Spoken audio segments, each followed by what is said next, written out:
오늘 함께 나눌 말씀은 사무엘하 22장 1절로 7절 말씀입니다. 사무엘하 22장 1절로 7절 말씀을 함께 읽겠습니다.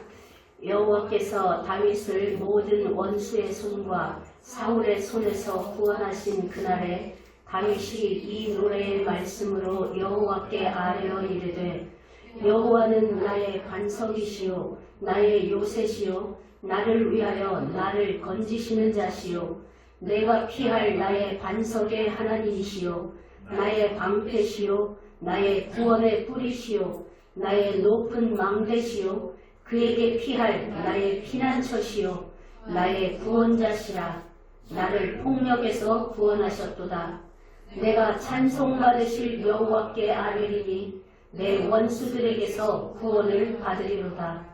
사망의 물결이 나를 애우고 불의의 창수가 나를 두렵게 하였으며 수월의 줄이 나를 두르고 사망의 올무가 내게 이르렀도다. 내가 환난 중에서 여호와께 아뢰며 나의 하나님께 아뢰었더니 그가 그의 성전에서 내 소리를 들으시며 나의 부르짖음이 그의 귀에 들렸도다. 아멘. 다음 주부터 기독교 신앙의 기본이 되는 사도신경을 세부적으로 나누면서 우리의 신앙의 기초를 재정립하는 시간을 가지려 합니다. 오늘날 우리의 예배와 신앙 고백의 근거는 사도신경에 기초하고 있는 것입니다. 전 세계 교회에서 교파를 초월하여 자신의 신앙을 고백하는 것이 바로 사도신경입니다.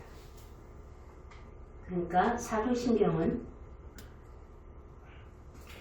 교회의 본질이요 신앙의 본질을 담고 있는 것이 바로 사도신경입니다. 성경 전체를 요약하여 낸 것이 사도신경입니다. 그러니까 사도신경을 받아들이지 않거나 사도신경의 일부만 받아들이는 교단은 이단이라고 의심하면 됩니다. 사도신경은 삼위일체 하나님을 그리고 창조, 구원, 종말, 재림을 이야기하고 있습니다. 성경 전체의 내용을 담고 있습니다. 그런데 그 중에 일부를 안 받아들인다? 그건 이상한 교단인 거죠.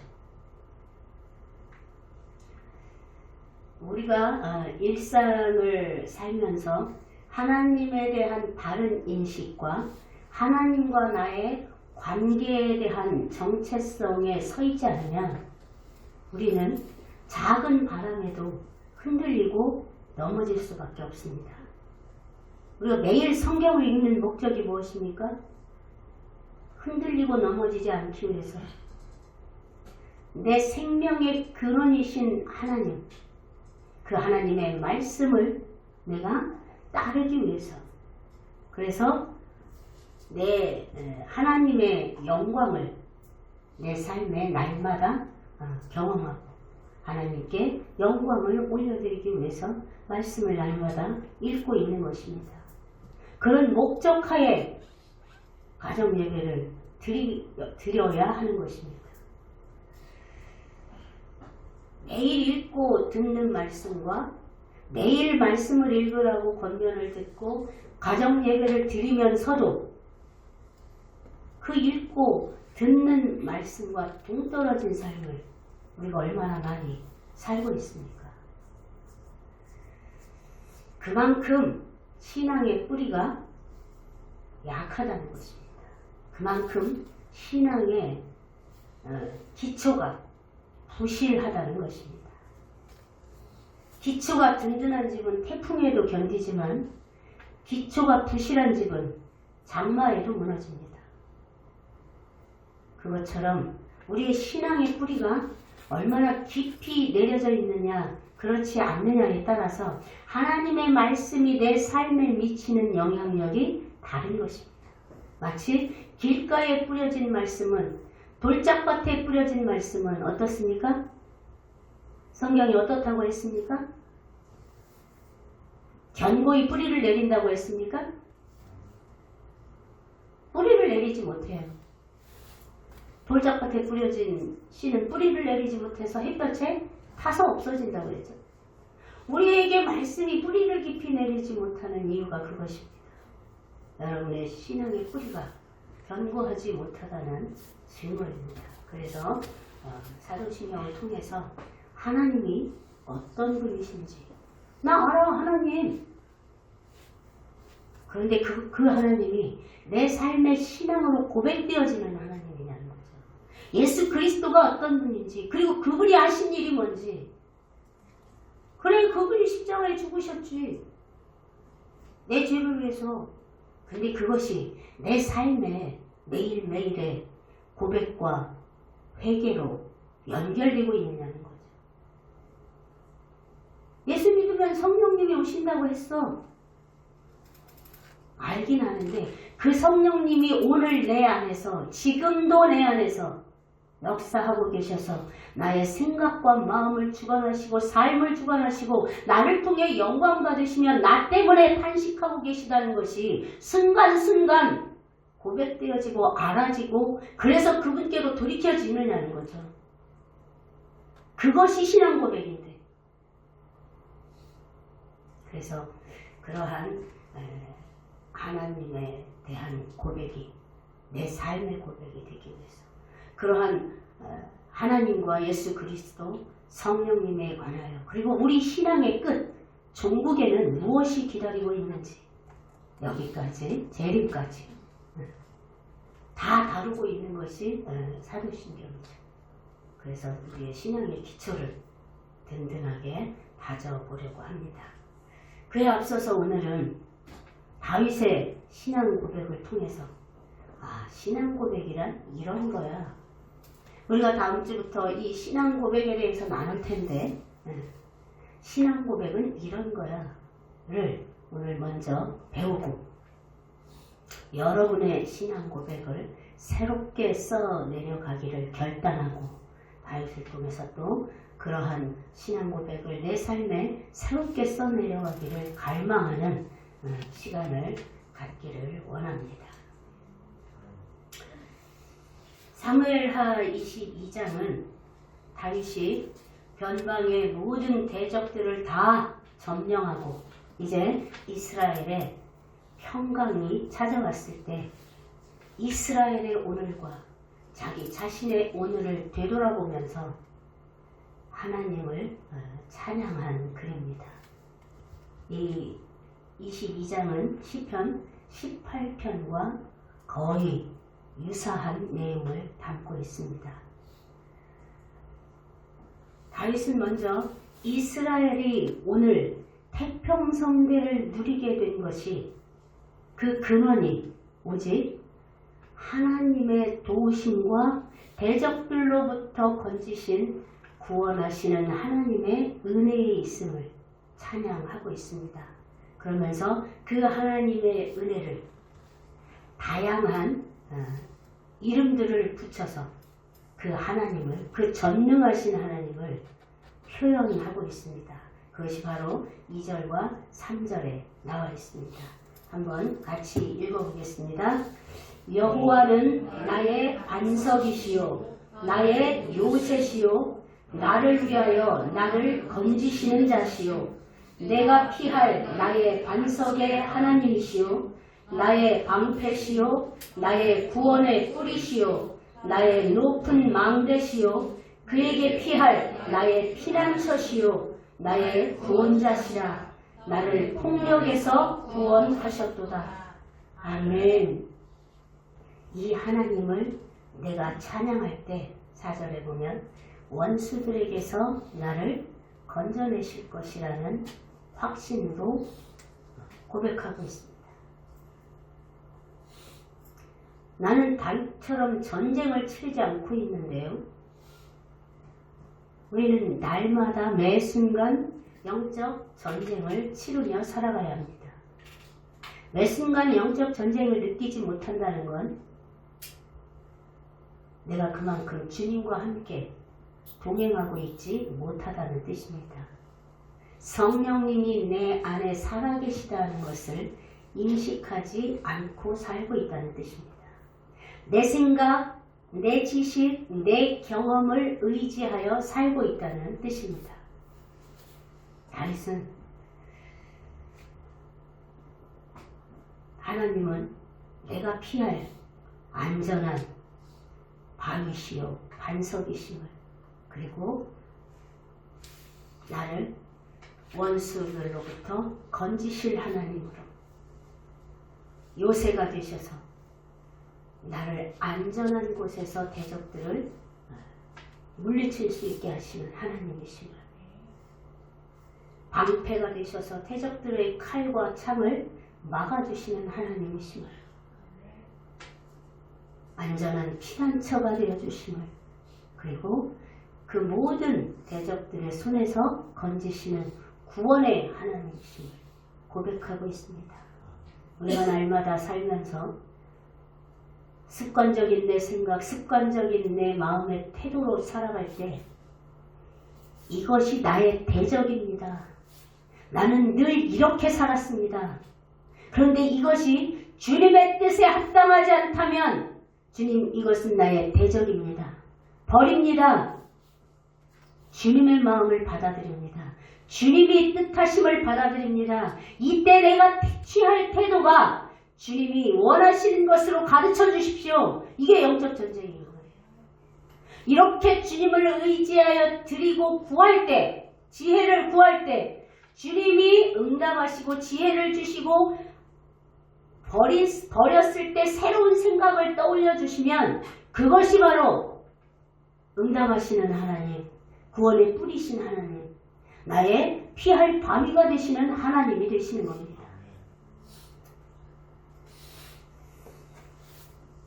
다윗은 5절 이하부터는 그렇게 나의 반석이요 피난처요 요새시요 구원하시는 하나님이 어떻게 구원하셨고 어떻게 도우셨고 어떻게 피난처가 되셨었는가, 그것을 열거하는 내용입니다.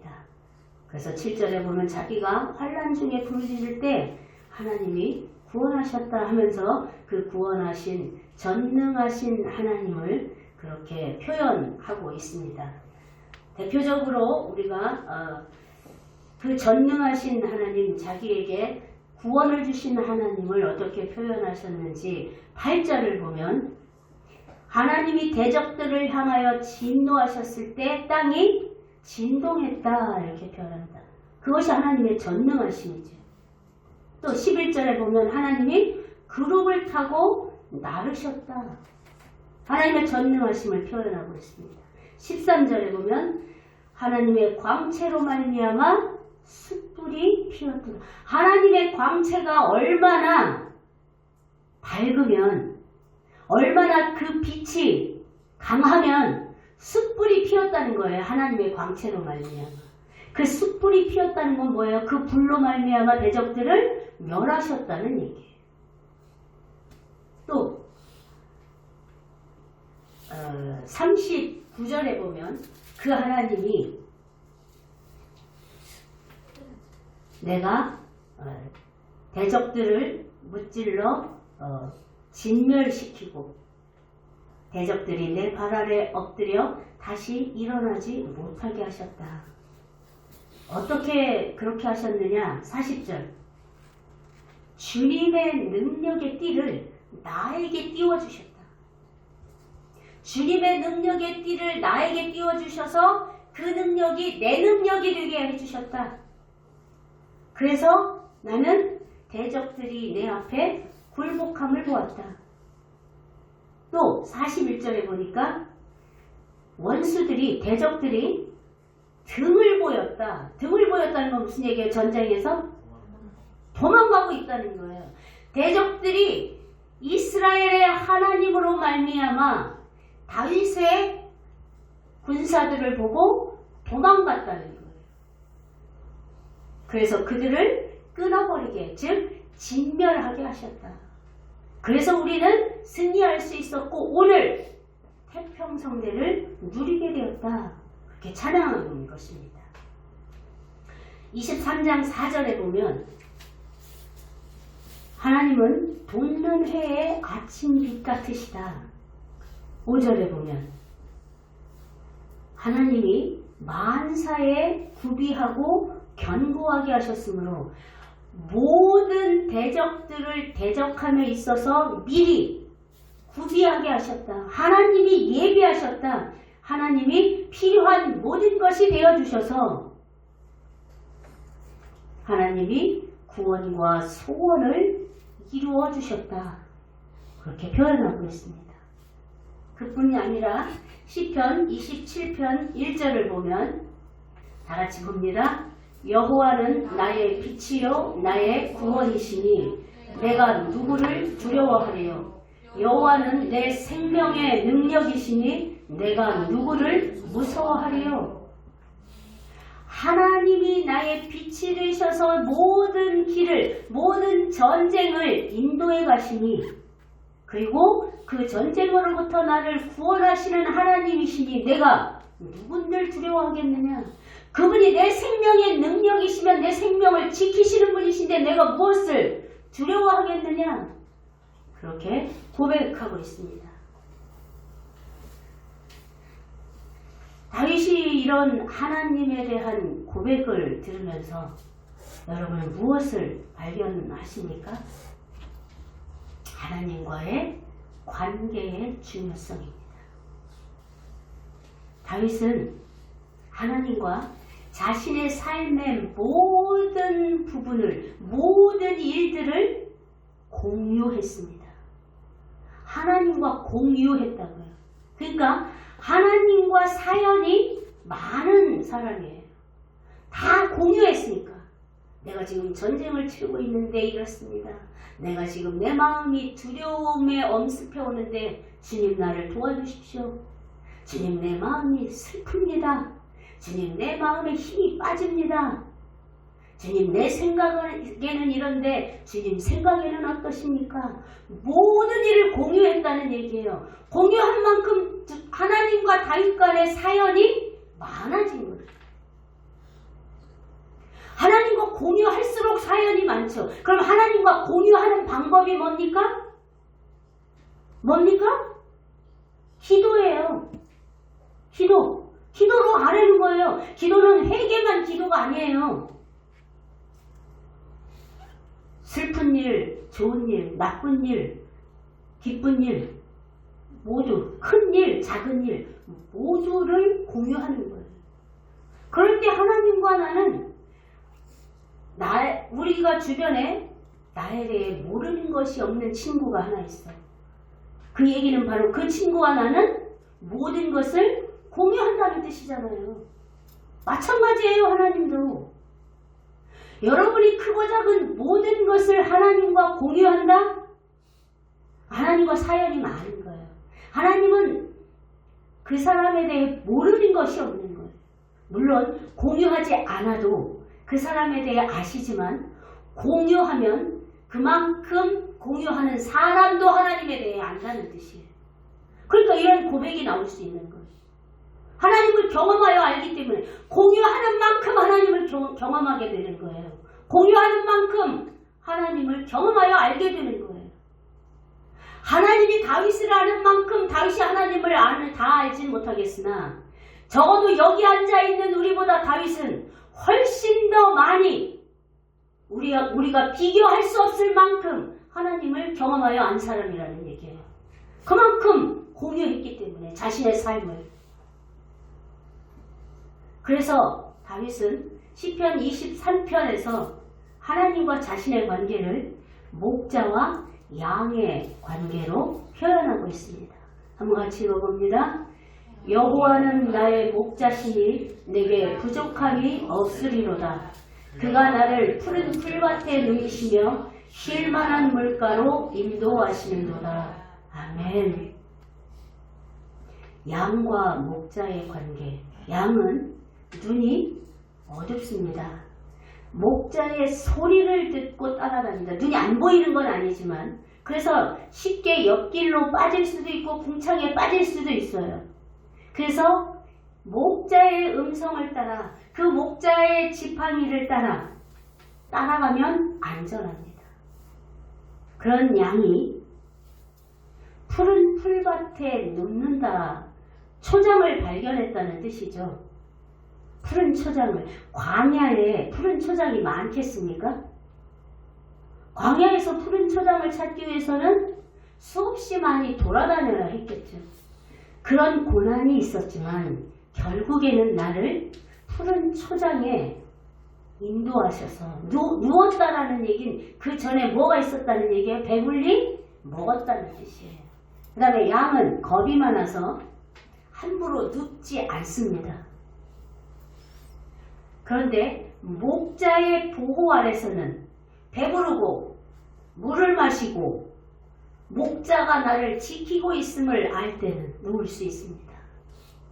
그러니까 다른 표현으로 하자면 목자 되신 하나님이 나를 모든 전쟁의 소용돌이 속에서 건지셔서 지금 태평성대를 누리게 하고 계시다. 이 얘기예요. 모든 광야의 고난을 지나 나를 눕게 하셨다. 안전하게 하셨다. 평안하게 하셨다. 양인 나를 하나님이 그렇게 인도하셨다. 그렇게 표현하고 있는 겁니다. 다윗은 하나님과 동떨어져서 가끔 필요할 때만 도움을 요청하는 관계가 아니었습니다. 그것은 일방적인 관계죠. 일방적인 관계는 관계가 깊어질 수가 없습니다. 모든 것을 공유할 때 관계는 깊어지는 겁니다. 사람도 마찬가지고 하나님은 더욱 그렇습니다. 다윗은 하나님의 하나님 되심과 그 하나님의 나를 사랑하심을 알았기 때문에 그분을 신뢰했고 나도 하나님을 향한 사랑을 반응했습니다.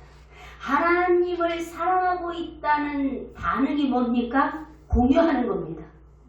좋은 일이든 나쁜 일이든 큰 일이든 작은 일이든 하나님께 사사로운 모든 것을 공유하는 그 자체가 하나님을 향한 내 사랑을 표현하는 겁니다. 그렇게 표현하며 공유하고 있습니까? 그것이 때로는 회개가 될 수 있고 때로는 주님을 신뢰함을 고백하는 것이 될 수 있고 자기를 부인하는 것이 될 수도 있고 하나님께 감사와 찬양을 드리는 것이 될 수도 있습니다. 하나님의 하나님 되심을 오늘 다윗처럼 고백하는 것이 될 수도 있습니다. 그 모든 것이 내가 하나님을 사랑하고 있다는 표현인 것입니다. 여러분이 매주일 사도신경으로 신앙 고백을 합니다. 여러분이 고백하는 하나님은 어떤 하나님이셨습니까? 여러분의 삶에 하나님을 고백할 다윗처럼 하나님을 고백할 하나님과의 사연이 많이 있습니까? 입만 열면 하나님이 내게 이렇게 하시더라. 하나님 내가 이렇게 기도했더니 하나님은 내게 이러시더라. 하나님은 내가 이렇게 탄식했는데 그 탄식을 들으셨더라. 입만 열면 하나님이 나에게 이런 하나님이라고 고백할 만큼 하나님과 사연이 많으십니까? 하나님은 그런 교제를 원하고 기다리고 계십니다. 다윗이 그렇게 하나님을 찬양하고 경험할 수 있었던 건 다른 거 없습니다. 그 하나님을 신뢰했고 그 하나님의 사랑에 나도 신실하게 반응했던 것입니다. 하나님과 모든 것을 공유함으로써 하나님의 사랑에 대한 나의 하나님을 향한 사랑을 반응했기 때문입니다. 순종으로 반응했고 회개로 반응했고 하나님을 찬양함으로 반응했습니다.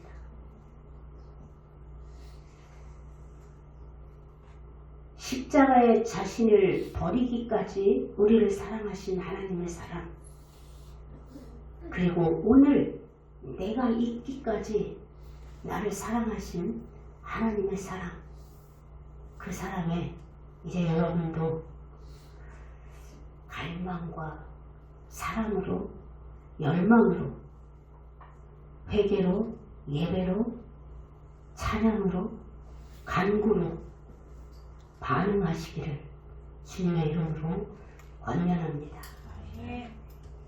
우리의 작은 반응조차 기뻐하시고 허투루 흘려버리는 것이 없는 그 하나님의 사랑 앞에 기쁜 일이든 힘든 일이든 좋은 일이든 나쁜 일이든 큰 일이든 작은 일이든 공유하는, 그래서 하나님께 사랑을 표현하는 여러분이 되시기를 축복합니다.